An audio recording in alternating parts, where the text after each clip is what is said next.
Bien. ¿Cómo les va? ¿Qué cuentan? ¿Qué dicen? ¿Cómo andan? Espero que muy bien. ¿A quién tengo anclado? Tenía anclado a cosas. Bien. A ver, vamos a hacer un pequeño repaso de esta slide de covarianza, porque también es tratada, si bien sin tantas precisiones, en el PDF que vamos a ver dentro de un ratito, que es el que yo les compartí de regresión, ¿sí? La idea de todo esto es poder entender, básicamente en términos conceptuales, qué es lo que hicimos, que de hecho lo entendimos, qué es lo que hicimos cuando hicimos la simulación, pero tras bastidores, cuáles son los cálculos que tengo que hacer y los estimadores que justamente, vale la redundancia, tengo que estimar, ¿sí? Bueno.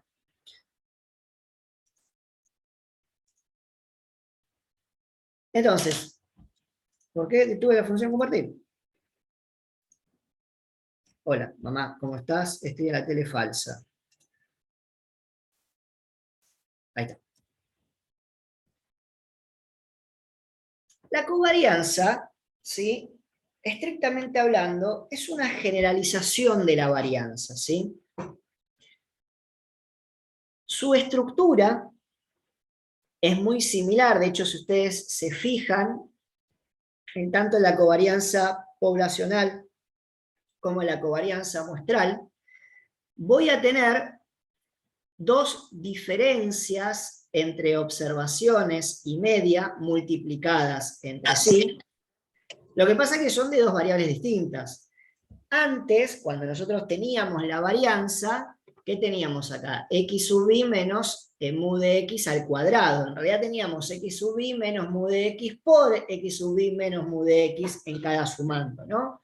Bueno, esta relación hace que la covarianza tenga una estructura similar al de la varianza y dijimos que iba a ser una generalización porque en la varianza yo estoy contemplando solamente una variable, la variable x, ¿sí? Comparada con la media de x. En la covarianza estoy contemplando dos variables, ¿sí? Siempre de a pares tomo, no existe una covarianza de a tres o de más variables.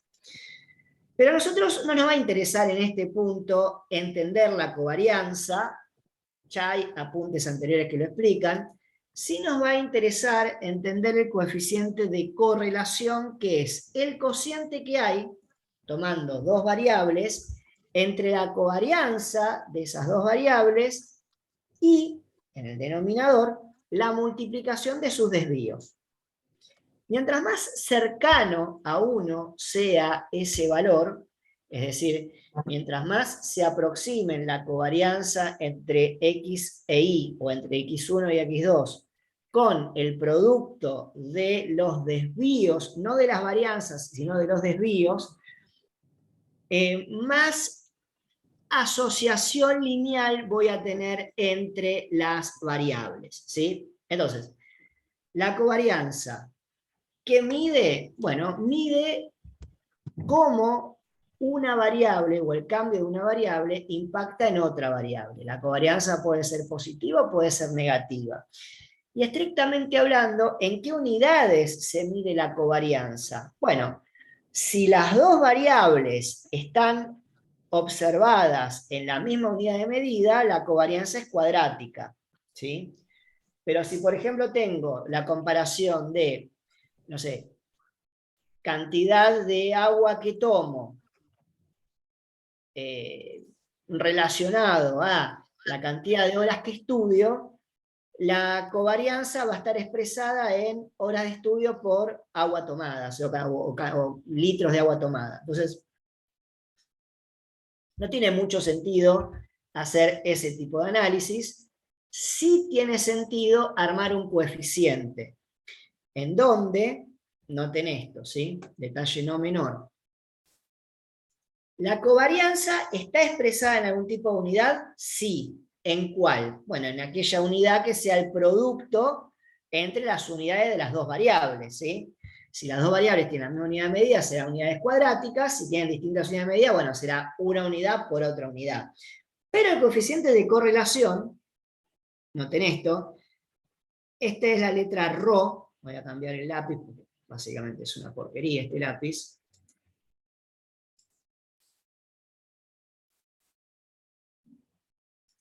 Ahí está.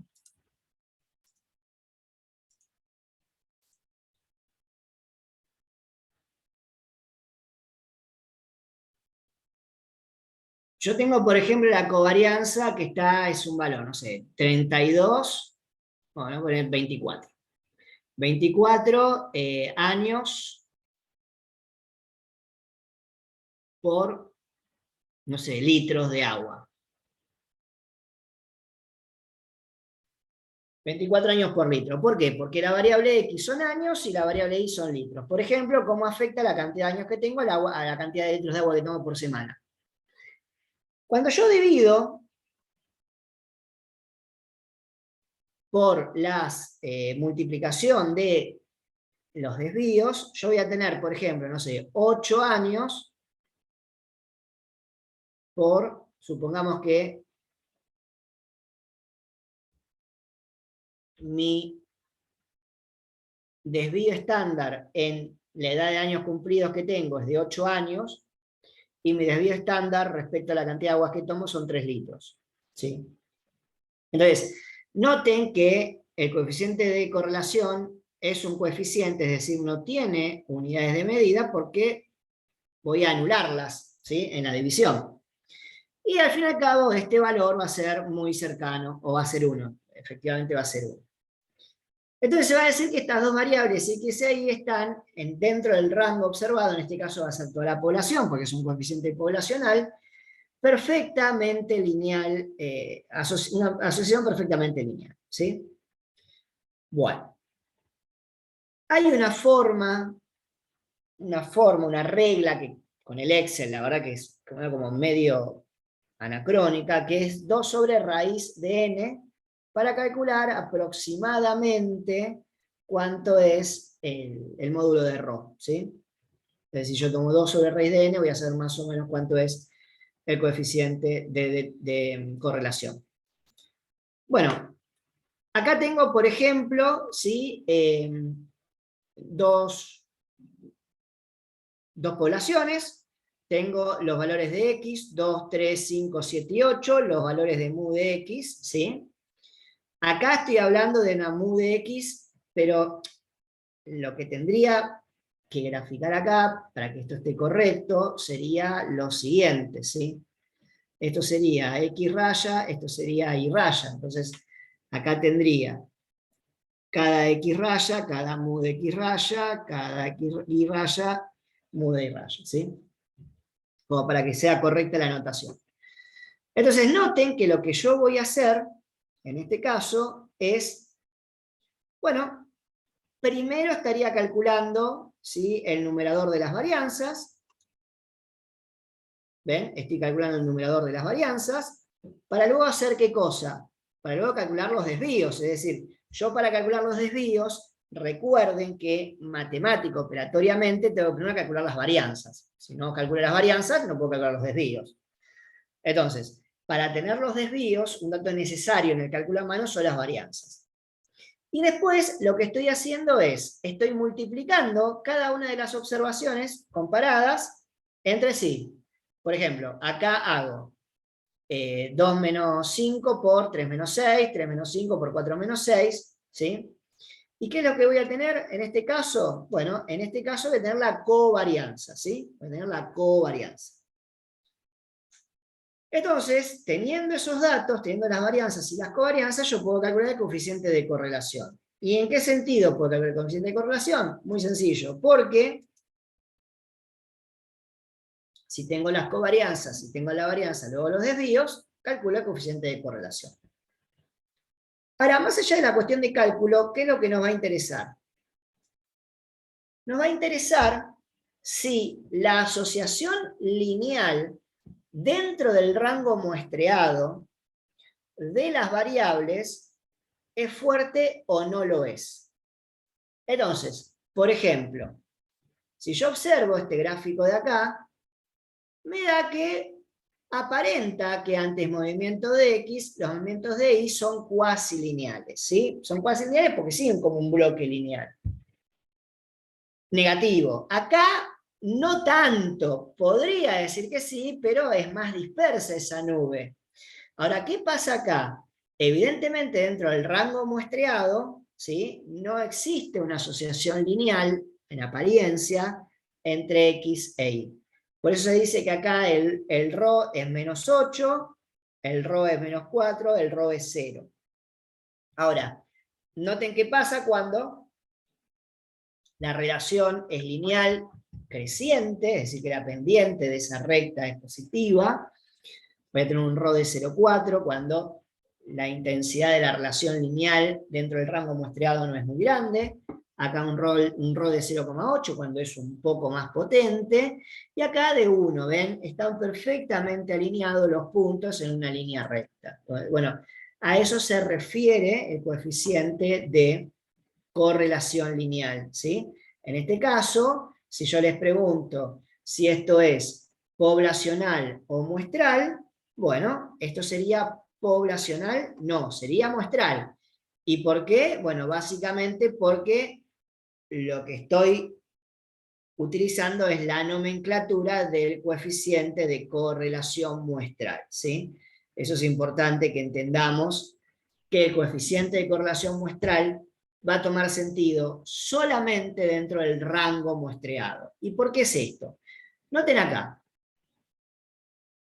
Supónganse que yo tomase este rango muestreado, ¿sí? Y no le muestro más nada que eso.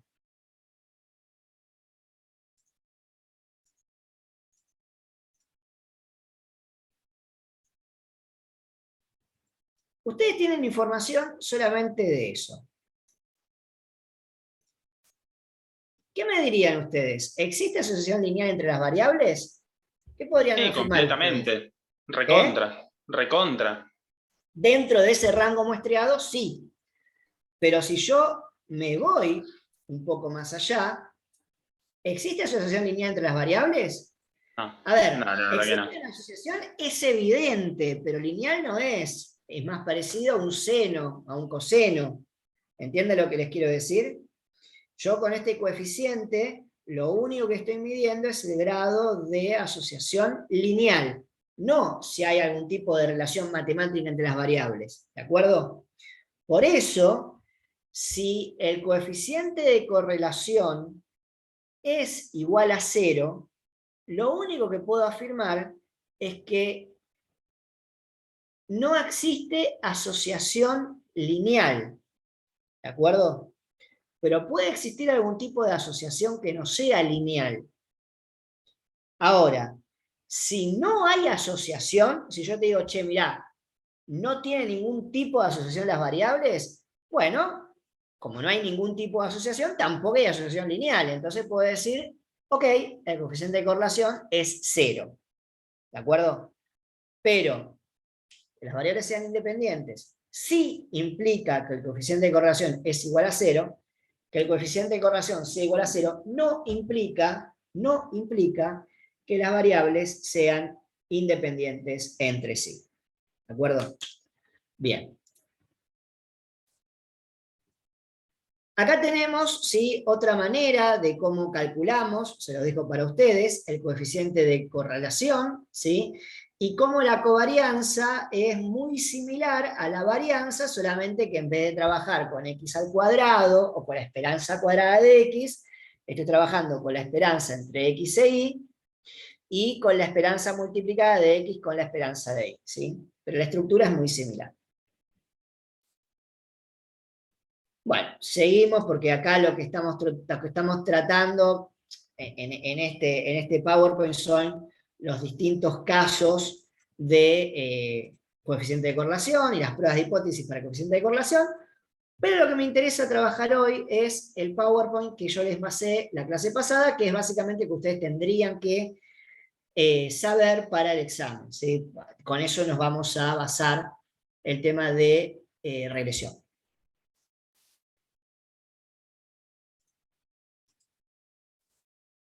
Ok.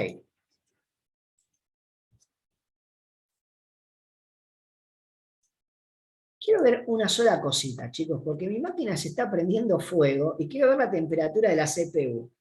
Ok, 95 grados. Muy bien. Tranqui. Voy a hacer algo, permítanme.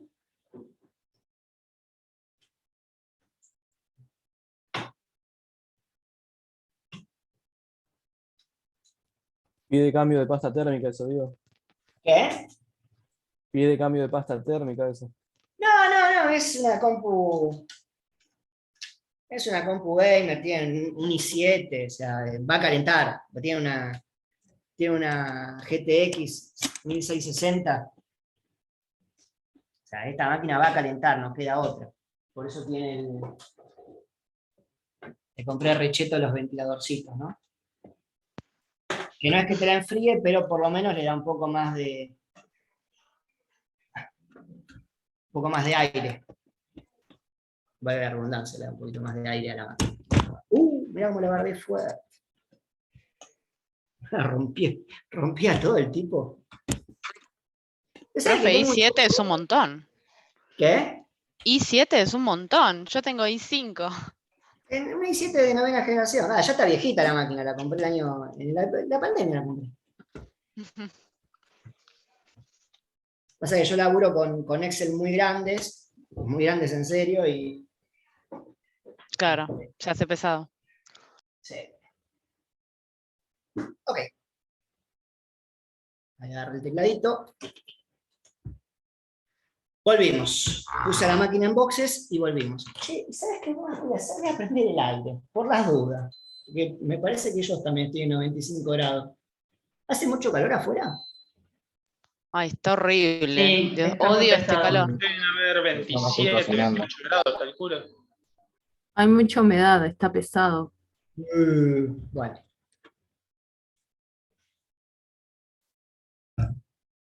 Ok. Ahora sí.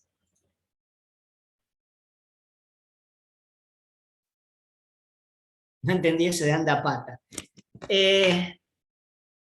Vamos con el de regresión.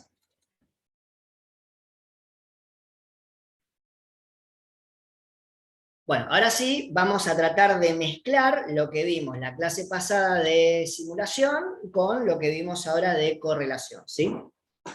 Entonces, primero y principal, ¿qué es lo que vamos a analizar en este capítulo, la clase de hoy y la que queda del martes? O la del martes, mejor dicho. Vamos a utilizar el análisis regresional para poder predecir, estimar el valor promedio de una variable dependiente en función al valor de una variable independiente, lo que nosotros habíamos visto como media condicionada, ¿sí? Para ello, para poder hacer esta estimación, tenemos que tener una línea recta, ¿sí? Que se va a denominar ecuación regresional. Para poder tener una línea recta ubicada en el plano, necesitamos una ordenada al origen, que va a ser B0 o beta sombrero 0, pero el libro de Berenson, esta diapositiva está basada en el libro de Berenson que tienen en el campus ustedes, B sub 0 y la pendiente estimada que va a ser B sub 1. El modelo regresional necesita el cumplimiento de una serie de supuestos, ¿sí? Que se denominan supuestos de Gauss-Markov. Nosotros de los supuestos Gauss-Markov lo vamos a trabajar muy por arriba, ¿sí? Muy por arriba con un acrónimo, que en inglés es line, y bueno, en castellano lo tradujeron como línea, pero en inglés es line. Y lo único que tenemos que saber es que para que todo esto funcione se tienen que cumplir los supuestos, ¿sí? ¿Y por qué necesito supuestos? Porque yo no conozco, como sí conocía con la simulación, el modelo regresional poblacional. No lo conozco, ¿sí? Yo voy a tener one shot, una muestra, sobre esa muestra calculo la recta de estimación, y esa recta de estimación a mí me sirve para calcular el promedio de I, en el caso del ejemplo del consumo, basado en incrementos o decrementos del ingreso, ¿no? Es decir, el promedio del factor o de la respuesta, esto quiero que quede bien en claro, el promedio de la respuesta, es decir, de la variable dependiente, en función a cambios en los valores del factor o de la variable independiente, ¿sí? Son sinónimos. Ahora, algo que está en la diapositiva, está en la presentación, nosotros no lo vamos a ver, nosotros podemos hacer una estimación puntual con una muestra, ¿no? Entonces encontramos el beta sub 0 y el beta sub 1, eso es una estimación puntual, y también podemos realizar inferencias, es decir, o prueba de hipótesis o intervalos de confianza sobre esos valores. ¿Por qué? Porque entendemos que la muestra que tenemos es una de las tantas muestras que yo podría tomar. Es decir, volviendo a la simulación, a ver si...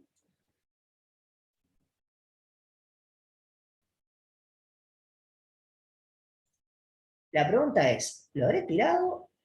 ¿Lo habré tirado? Ah, sí, no lo tengo en esta compu porque lo vimos de la oficina. ¿No me pasan por acá, por el chat del Zoom, porfa, si son tan amables, el archivo regresión 2?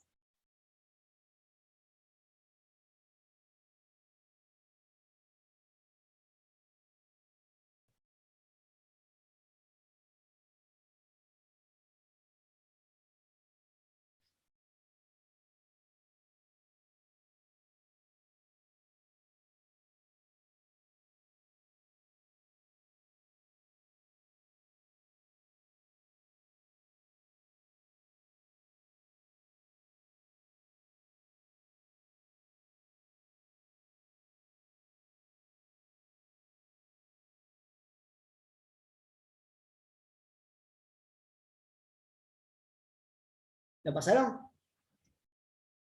Sí, A ver ahí, Diego. Ahí está. por el grupo de WhatsApp también.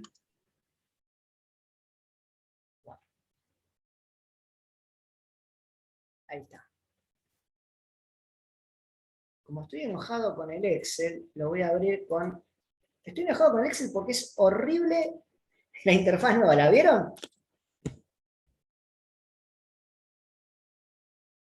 Es feísima la interfaz nueva del Excel.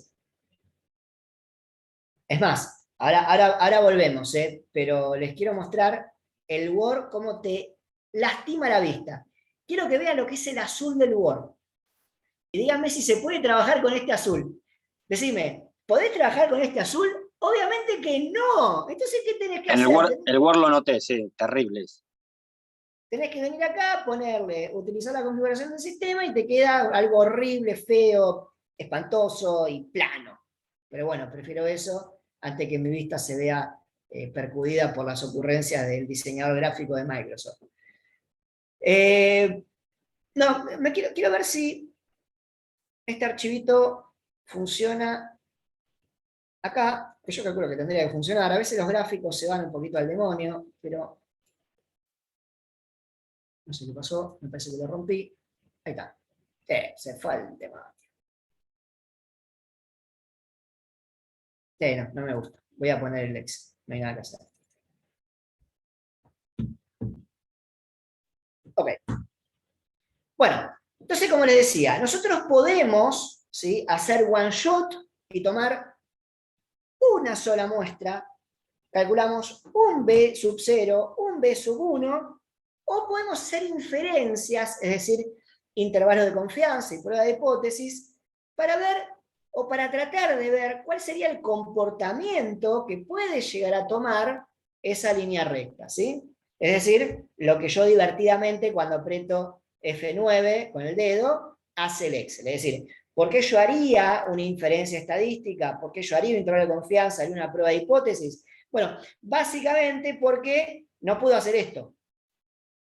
No puedo hacer esto. Tengo una muestra y todos los datos que yo extraiga de esa muestra va a ser una simple estimación puntual de la población aplicado sobre la muestra. ¿Sí? ¿Se entendió esa parte? Espero que sí. Ahora, antes de meternos en el modelo regresional, como nosotros hicimos la clase pasada, tenemos que ver si vale la pena meternos en el modelo regresional o existe una forma anterior para ver si tiene lógica estudiar el grado de asociación lineal entre las variables y cómo, si existe ese grado de asociación, determinar cuál es la variable dependiente y cuál es la variable independiente, ¿no? Entonces, la primera parte es el análisis de correlación lineal, que se utiliza a partir de tomar dos variables, ver cuál es la relación del valor de uno con el valor de otra en una muestra, y hacer algo que se denomina scatterplot o diagrama de dispersión, que no es ni más ni menos que hacer esto que tenemos acá, ¿sí? La nube de puntitos, el scatterplot.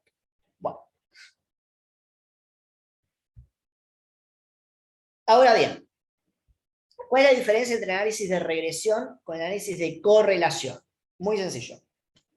Análisis de correlación solamente le interesa saber si las variables tienen algún tipo de asociación lineal.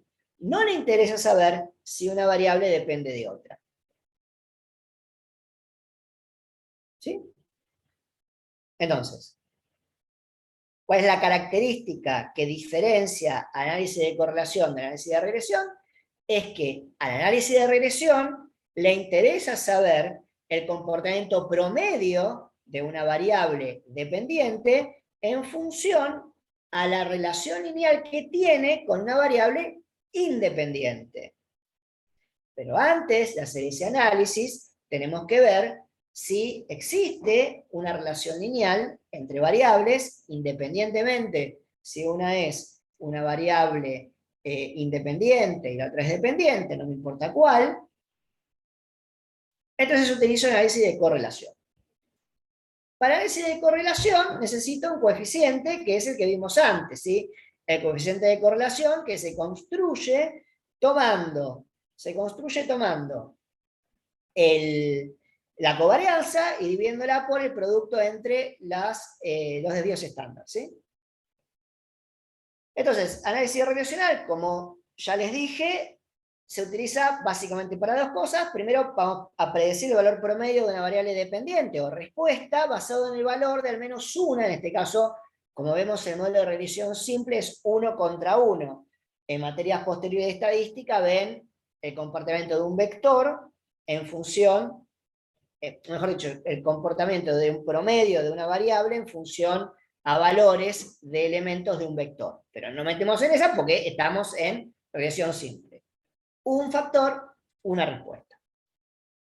Y también sirve para interpolar valores, es decir, puedo explicar el impacto que tengo en el cambio unitario de variable independiente, cómo eso afecta el promedio de la variable dependiente. Ahora vamos a hacer un ejemplo y lo van a entender mucho mejor, ¿sí? Bueno, ahí tiene que es una dependiente, que es una independiente. Supongo que ya lo leyeron esto.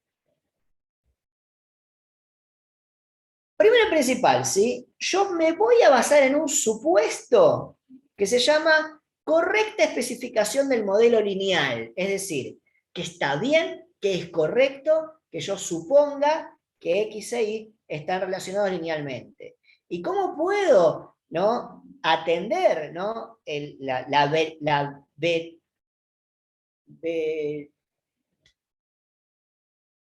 la verdad, no es la palabra, me agarró la laguna, ¿sí? La veracidad de ese supuesto, ahí está, ahí salió con delay. La veracidad de ese supuesto, bueno, muy sencillo.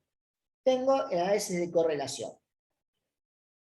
Entonces, digo, en el rango observado, en el rango de valores observados para mis variables, hay una fuerte correlación lineal o hay un determinado nivel de correlación lineal que va entre -1 y 1. Yo voy a preferir que los valores vayan muy cercano a -1 y muy cercano a 1. Pero en función de eso yo digo, bueno, ok, entonces mi modelo tiene una correcta especificación, el grado de asociación es lineal, entonces realizo el modelo de regresión lineal. Si el análisis de correlación falla, entonces ese supuesto de correcta especificación de modelo se cae dentro del rango muestreado. Entonces, hacer el análisis de regresión no serviría de mucho. Entonces, otro supuesto importante es que los cambios en el promedio de I, ¿se acuerdan? el cambio en el consumo promedio de las familias, van a ser causados por cambios en el ingreso. Y todo lo que no sea cambios en el ingreso no se va a tener en cuenta, porque se va a suponer que van a ser cambios muy exiguos en comparación al cambio que te da el ingreso, ¿no? Por ejemplo, no supone este caso que los precios tengan algo que ver con la cantidad de consumo que tenga la familia.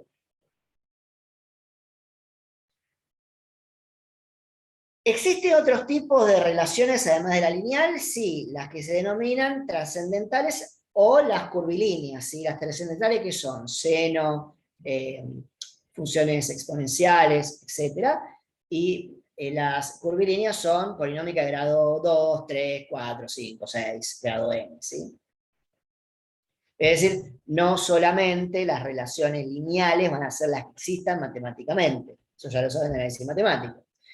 Ahora bien, considerando relaciones lineales exclusivamente, voy a tener variables fuertemente relacionadas y débilmente relacionadas a nivel lineal, dentro del rango muestreado. ¿Sí? Siempre dentro del rango muestreado. Y voy a tener variables no relacionadas linealmente. ¿Sí? Es decir, que puede pasar que dentro del rango muestreado los valores de X y los valores de Y tengan comportamiento que no le pueda establecer alguna relación, ¿sí? O que los valores de Y se mantengan constantes ante el cambio de X. Ahí la pendiente daría 0, sería una constante, no tendría una relación lineal, ¿sí? En el modelo de regresión poblacional, yo voy a tener que hay una parte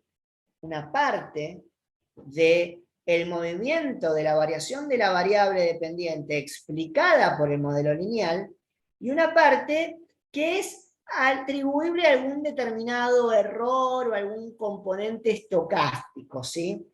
Es decir, ¿por qué todas las familias que ganan 80 pesos no gastan lo mismo? Bueno, intrínsecamente hablando va a haber una asociación lineal entre el ingreso y el consumo, pero las familias tienen diferentes comportamientos, diferentes gustos, y no todas van a gastar lo mismo en lo mismo, ¿no?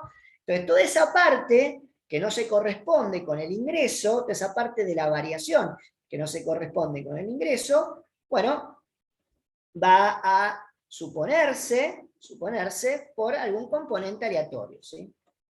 Por ejemplo, una familia que pase a ganar 80 a 100 no necesariamente va a aumentar su mismo nivel de ingreso que otra familia, su mismo nivel de consumo que otra familia, ¿sí? ¿Por qué? Y bueno, porque puede pasar que haya elementos aleatorios en el comportamiento de las personas. Eso se puede explicar de esa manera. Bien. Este término, lo que hace es, me explica por qué tengo para un mismo nivel de ingreso distintos niveles de consumo, ¿sí? Bueno, acá tienen, ¿no? Como el grafiquito que yo les muestro, que eso está sacado del Excel, esto hay que verlo conjuntamente con el Excel, pero ustedes ven que hay un componente lineal que explica la variación de las variables, pero también entre lo que estima, recuerden que esta línea pasa por el promedio, ¿sí? Recuerden que esta línea pasa por el promedio de las observaciones. Entonces, la diferencia que hay entre las observaciones individuales con el promedio condicionado, con la media condicionada a un determinado valor de variable X, bueno, se va a deber a ese componente aleatorio. ¿Sí? Va a ser aleatorio esa distancia que hay entre el elemento observado para un sujeto en particular o para un objeto particular con el promedio condicionado. Bueno, acá tienen los supuestos habituales en la regresión. Se los dejo para que los vean, ¿sí? Y lo importante de todo esto es que si se cumplen estos supuestos, entonces se va a cumplir, ustedes ya lo vieron en el Excel, que la esperanza de la variable dependiente, a medida que va cambiando los valores de la variable independiente, la esperanza condicionada, va a comportarse como una función lineal. ¿De acuerdo? Eso en la población. Todo esto lo supongo. Yo acá lo observo. Yo acá observo que pasa esto. Pero recuerden que yo voy a estar acá. Voy a estar con la muestra. Entonces, hay todo un andamiaje teórico-conceptual que me dice, bueno, supongo que pasa esto que está acá. ¿Sí? Bueno, acá tienen el modelo de regresión lineal simple poblacional, pero la vida es injusta y yo solamente voy a tener acceso a una muestra. Entonces, voy a tener que estimar esto de acá. Yo no estimo esto de acá, ¿ok? Yo estimo esto de acá. Eso que quede claro, ¿eh? Esta ecuación, es decir, bueno, ya lo vieron ayer, la verdad que les spoileé la película, ¿no? Pero esta ecuación de acá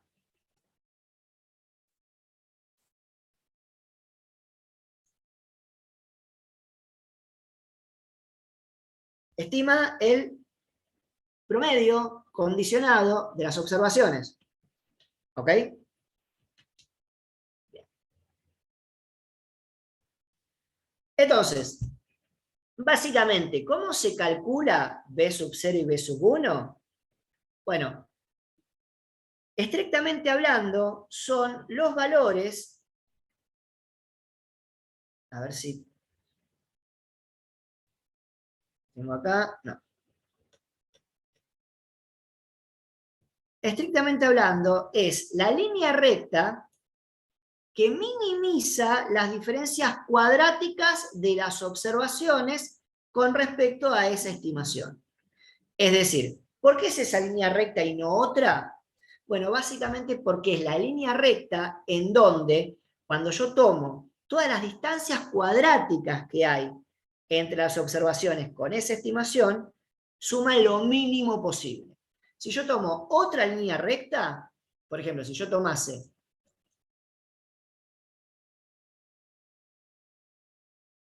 no sé, esta línea recta de acá, y yo tomo las diferencias cuadráticas entre las observaciones, ¿no? Para cada valor de x, yo tomo, por ejemplo, no sé, para este valor de x. Yo tomo la diferencia que hay entre las... Bueno, ahí no, acá.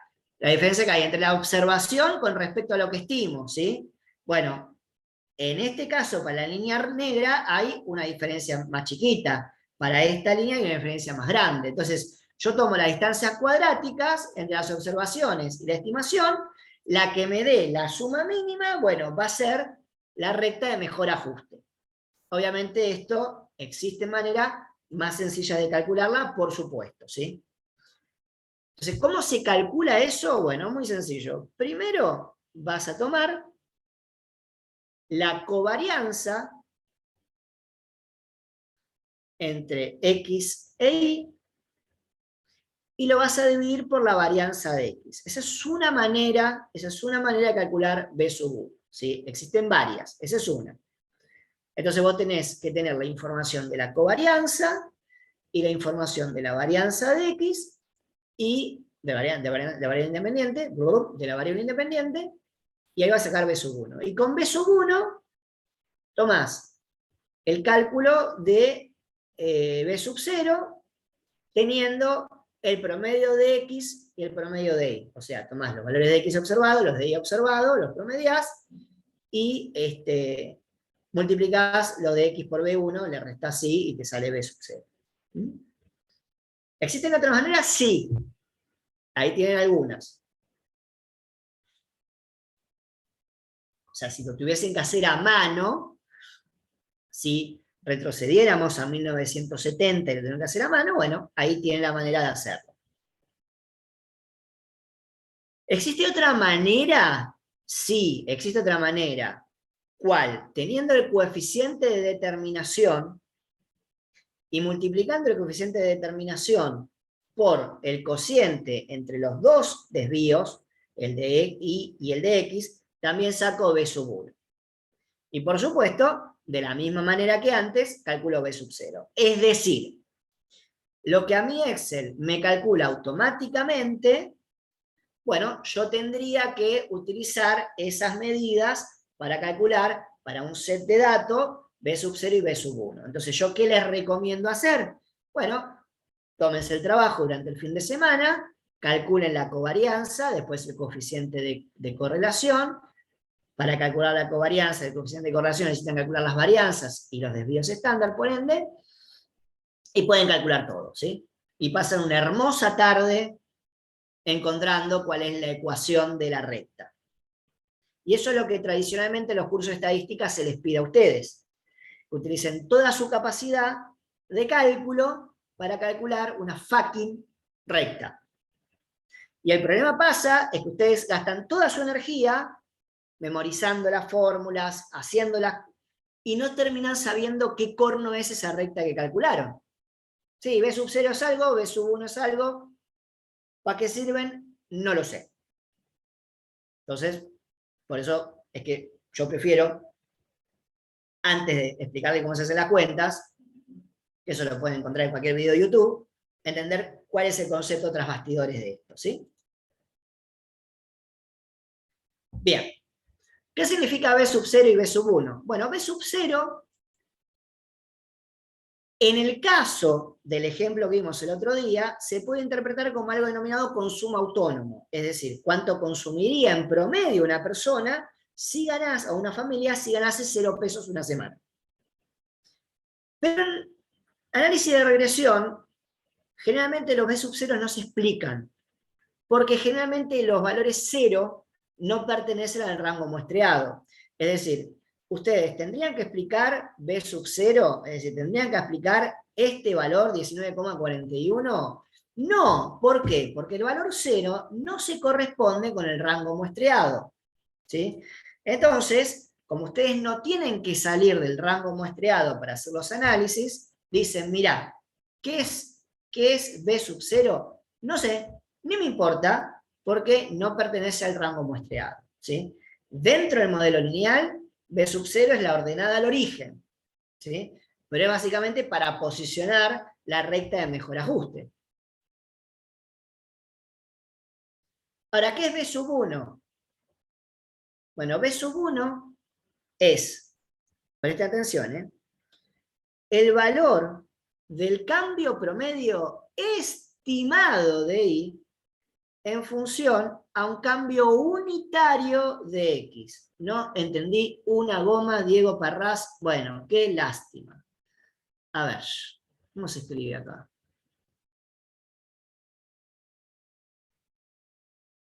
¿Acá? No. ¿Y tal?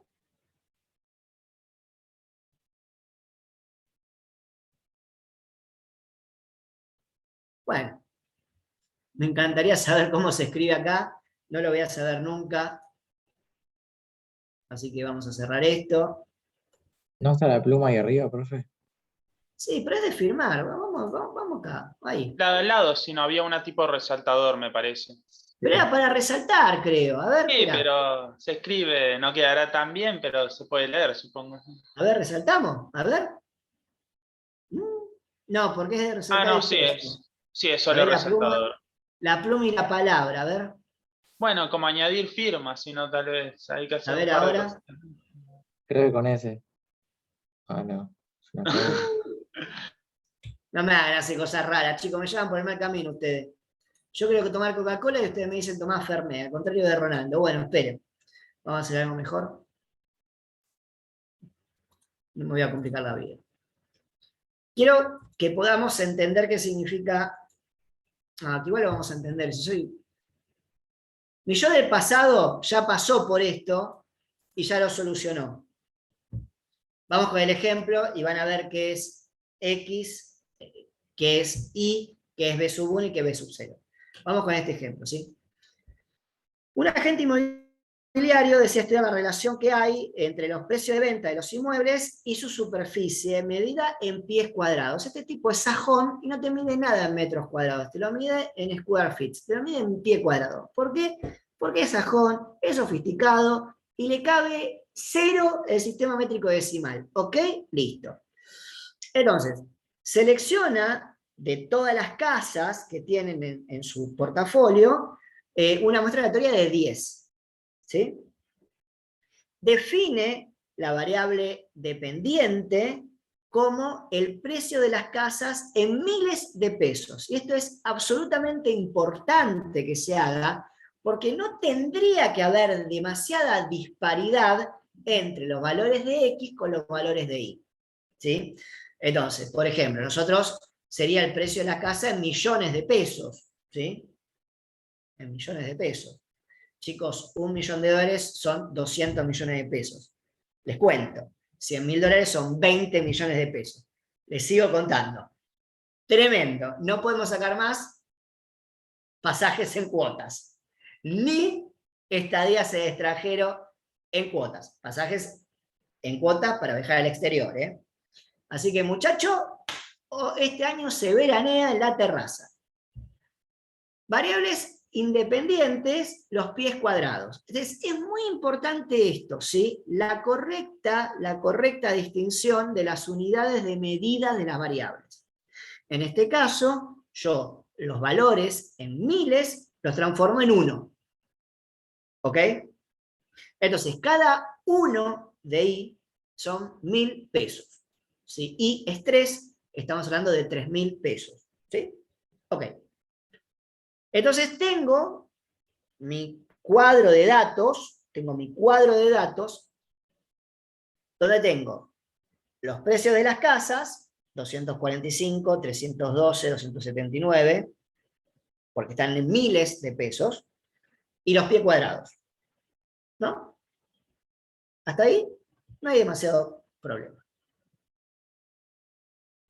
Represento gráficamente y veo que puede haber, no podría ser análisis de correlación, de hecho, a ver.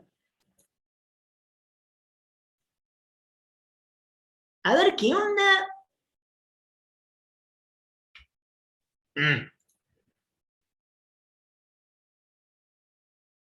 A ver qué onda.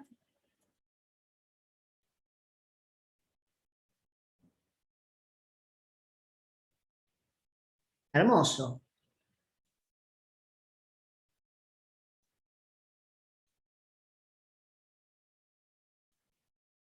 Esta es mi parte de cavernícola del Excel.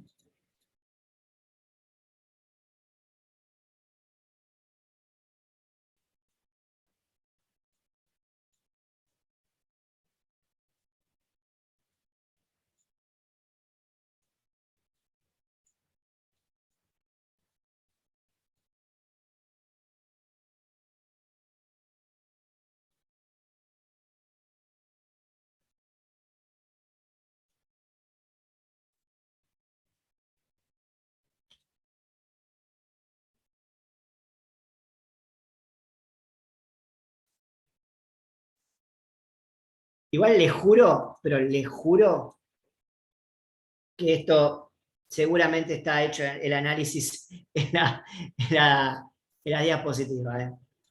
Confío mucho en mi yo del pasado.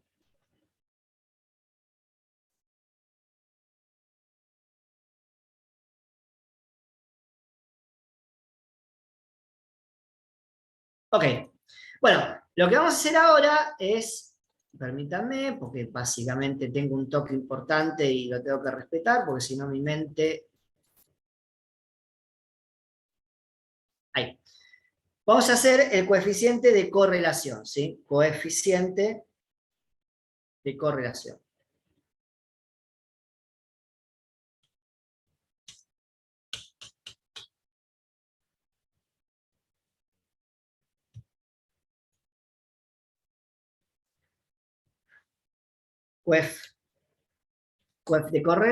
Coeficiente de correlación, entonces me pide matriz 1 y matriz 2, ¿sí?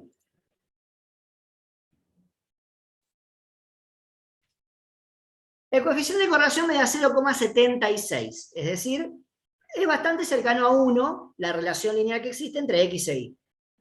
Al coeficiente de correlación no le interesa si los pies cuadrados implican el precio de las casas o si el precio de las casas implica los pies cuadrados. No le importa eso, ¿sí? No le interesa. Pero te dice que la intensidad de la relación entre las dos variables dentro del rango muestreado es de 0,76, ¿sí? Ok.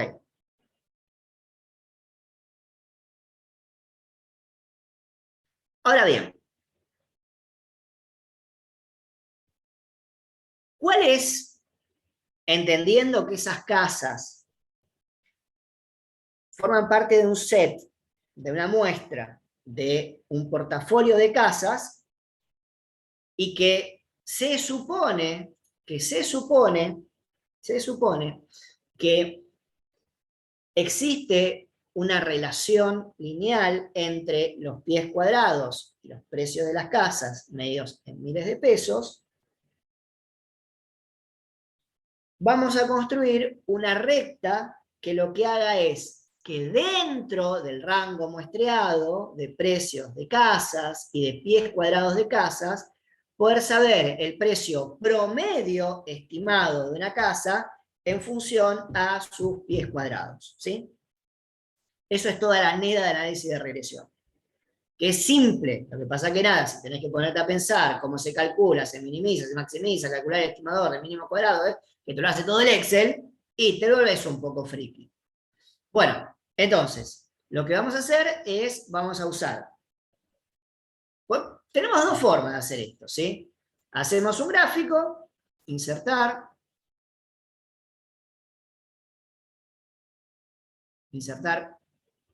gráfico,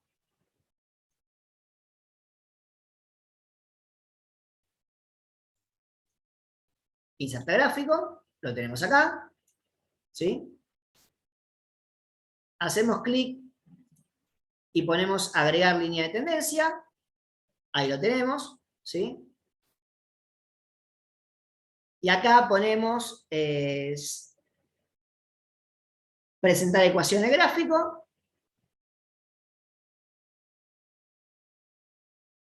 y presentar el valor de R cuadrado en el gráfico, ¿sí? Esto sería la ecuación para esa muestra, la ecuación de mejor ajuste. Por supuesto, podemos poner lindo el gráfico, lo hacemos impactante, no sé, ¡tum! ¡Wow! Mamá, se hace gráficos en Excel.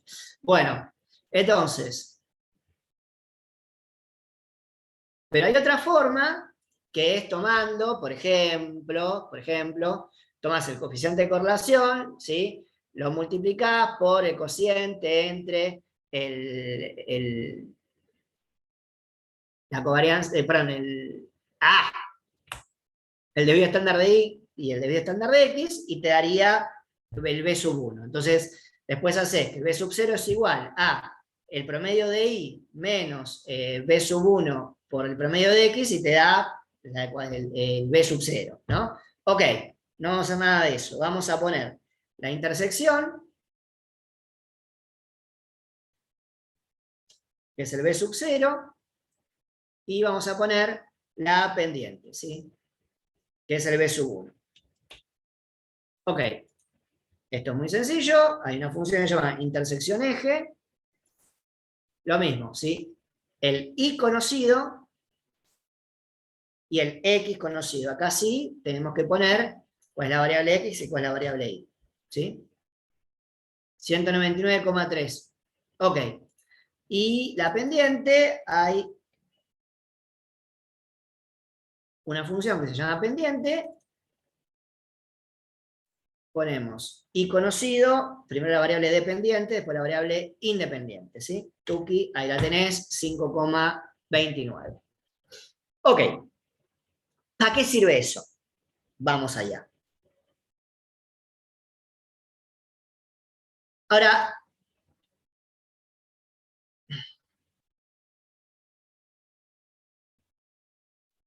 ¿era el mismo valor, che?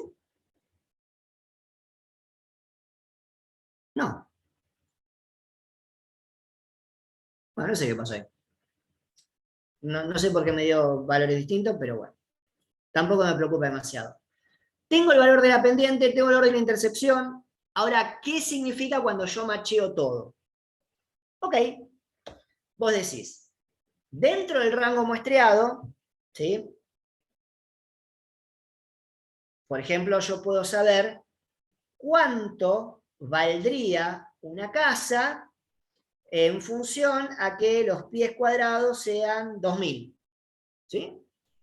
Porque 2000 está dentro del rango muestreado. Entonces yo pongo 2000 en el valor de X, multiplico y me va a salir un valor de Y. Ese valor de Y es la estimación del precio promedio de todas las casas que tengan 2000 pies cuadrados.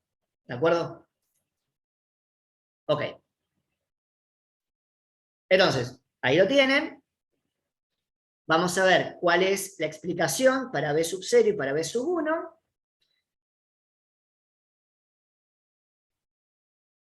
Yo le diría lo siguiente, no me interesa explicar B sub 0, pero el libro trata de ingeniársela diciendo que B sub 0 es la parte del precio de la casa que no es explicada por los pies cuadrados. A ver, las casas tienen un valor intrínseco, que puede ser por quién la diseñó, por dónde están ubicadas, etcétera, etcétera, etcétera. Y a partir de ahí, ¿no? De ese precio, en la medida que vamos aumentando los pies cuadrados, bueno, vas partiendo de esa base. Una forma más sencilla de entender esto sería la siguiente. Vos te subís a un taxi y decís, hola señor, ¿cómo le va? Bien señor, tuc, bajada de bandera. Señor, me arrepentí, me voy, no hay ningún problema. ¿Qué le debo? Lo que dice la bajada de bandera. ¿Entienden? Ya, el taxi, lo que vos pagás, se basa en dos variables. El tiempo que estuviste y la cantidad de kilómetros que recorriste. En realidad la cantidad de metros que recorriste tomando 150 o 250 metros como base, ¿no? Como base de cálculo. Pero supongamos que el taxi solamente te cobrará por el kilometraje. Como si fuese un remis, ponele, ¿sí? Entonces, vos te subís y el viaje mínimo es de, no sé, 200 pesos. Hola, señor, ¿me lleva? Sí, no, me arrepentí. Bueno, dame 200 pesos. Eso sería el B sub 0. Que tiene sentido, en un viaje tiene sentido, porque vos podés viajar nada, podés hacerlo, pero en el precio de las casas no tiene sentido porque vos no muestreaste ninguna casa de 0 metros o de 0 pies cuadrados, ¿sí? ¿Cuál es la interpretación del coeficiente de la pendiente, sí? Bueno, por cada pie cuadrado que yo aumente en una casa, en promedio, el precio de la casa aumenta 110 pesos. ¿De acuerdo? Esa es la explicación del B sub 1. Es decir, explica el comportamiento promedio de la respuesta en función a cambios unitarios en el factor. ¿Sí?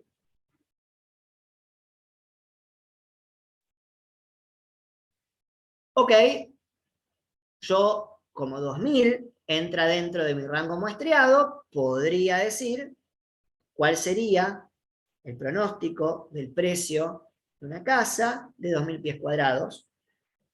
Y en promedio, una casa de 2000 pies cuadrados, según esta estimación, valdría 317.850 pesos. ¿Sí? ¿Ok? Esta ecuación estima, te dice a partir de una estimación puntual, que si vos tomases todas las casas del portafolio de la inmobiliaria de 2000 pies cuadrados, el promedio del precio de esas casas serían 317.000 pesos con 850. 317.850 pesos. El modelo de regresión no sirve para extrapolar. Yo no podría utilizar este modelo para calcular el precio de una casa de 10.000 pies cuadrados. O de 20 pies cuadrados. Porque no está dentro del rango muestreado. ¿Sí? Y por último, esto es lo último que le voy a explicar de regresión, si bien esta diapositiva sirve y calculo que le servirá para cursos posteriores, pero a mí me interesa valores hasta acá. ¿Cómo puedo saber qué porcentaje de la variación de la variable dependiente es explicada por el modelo? ¿Sí?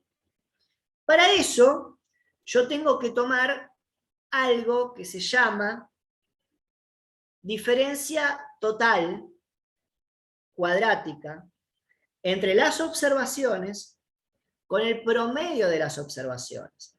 Es decir, sin importarme los pies cuadrados que tenga la casa, las casas, yo tomaría cada casa que observe y el precio, ¿no?, de cada casa que observe, y lo compararía con el promedio de esa bolsa de casas que yo observé, promedio de los precios, ¿sí? En ese análisis no tiene nada que ver la variable independiente. De hecho, fíjense que estoy haciendo una comparación cuadrática entre el precio de venta de cada casa con el promedio de esa muestra encontrada, ¿sí? Y lo leo al cuadrado y me da un valor. Esa es la suma cuadrática. Ahora bien, esa suma cuadrática se puede partir en dos.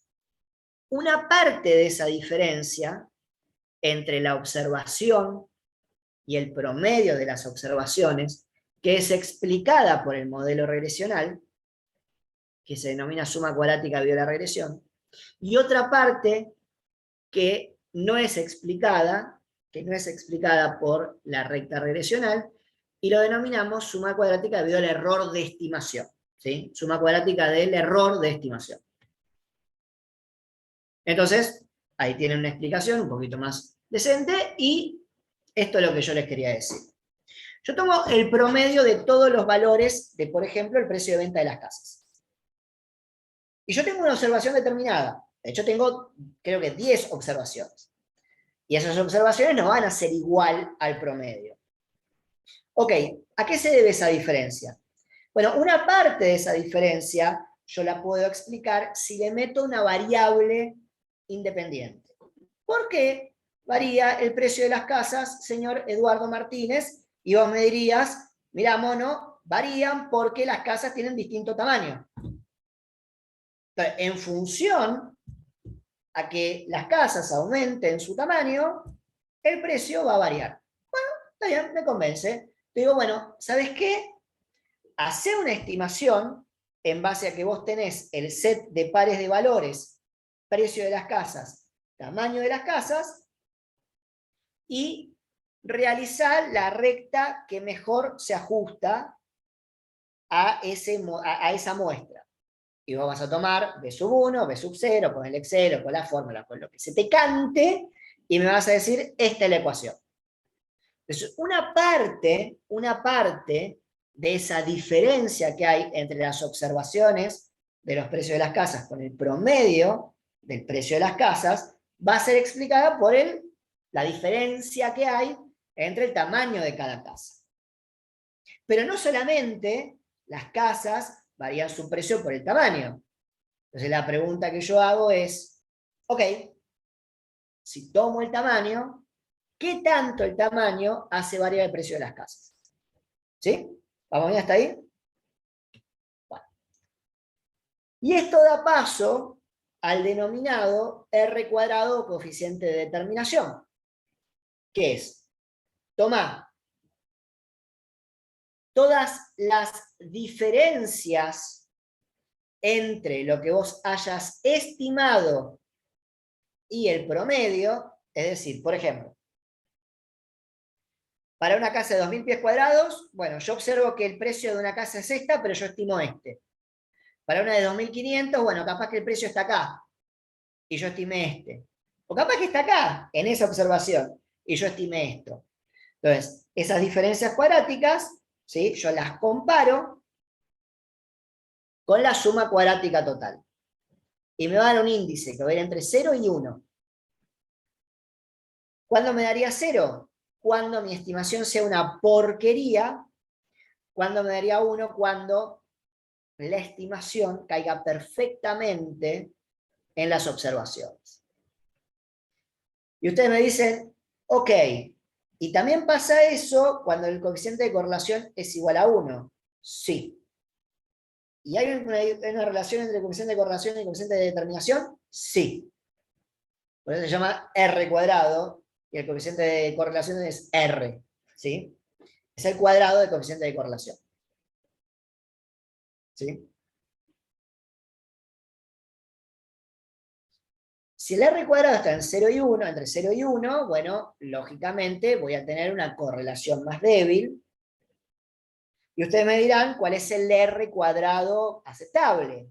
Bueno, va a depender de qué tipo de análisis estén haciendo. No es lo mismo un R cuadrado requerido para ciencias duras que un R cuadrado requerido para ciencias blancas, ¿no? Cuando el R cuadrado es igual a 0, voy a decir que no existe relación lineal entre X e Y dentro del rango muestreado. Fíjense cómo remarco las palabras, ¿sí? Si el R cuadrado tiende a 0, digo que no hay relación lineal entre las variables dentro del rango muestreado. Y también existe algo que se llama error estándar de la estimación, que básicamente nos dice, bueno, cuánto te vas a equivocar en promedio tu estimación respecto a la observación. ¿Sí? Bueno, Excel tiene una salida, si quieren la vemos ahora, que nos da toda la información, pero yo la voy a dejar acá, ¿sí? Vamos a dejarlo en...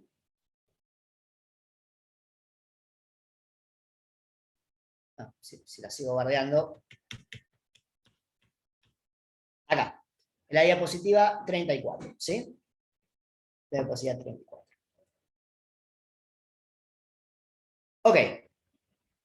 Regresión. Empieza acá, tocamos una puntita muy chiquitita de análisis de regresión. Hay libros, hay carreras, ¿sí? Hay carreras que tratan análisis de regresión.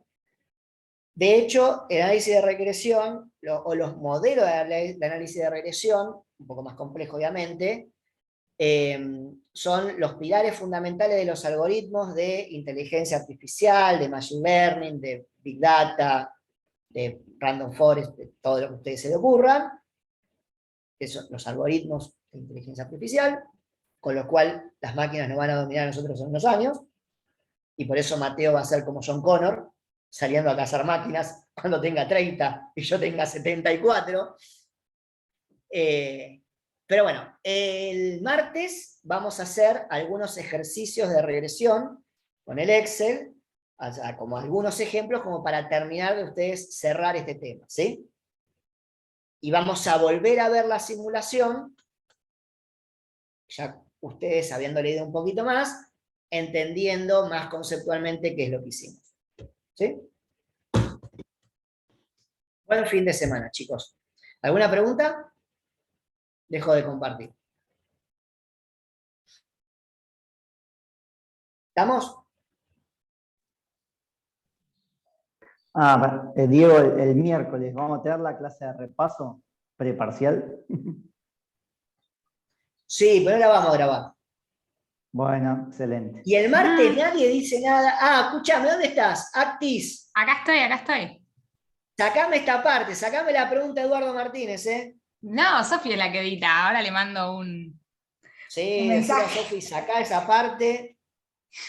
Seguimos grabando, Esa parte, grabando. porque ¿No? no vino. Sí, ahí Sigue dejo de grabar grabando, por las dudas. Che, ¿cómo vienen?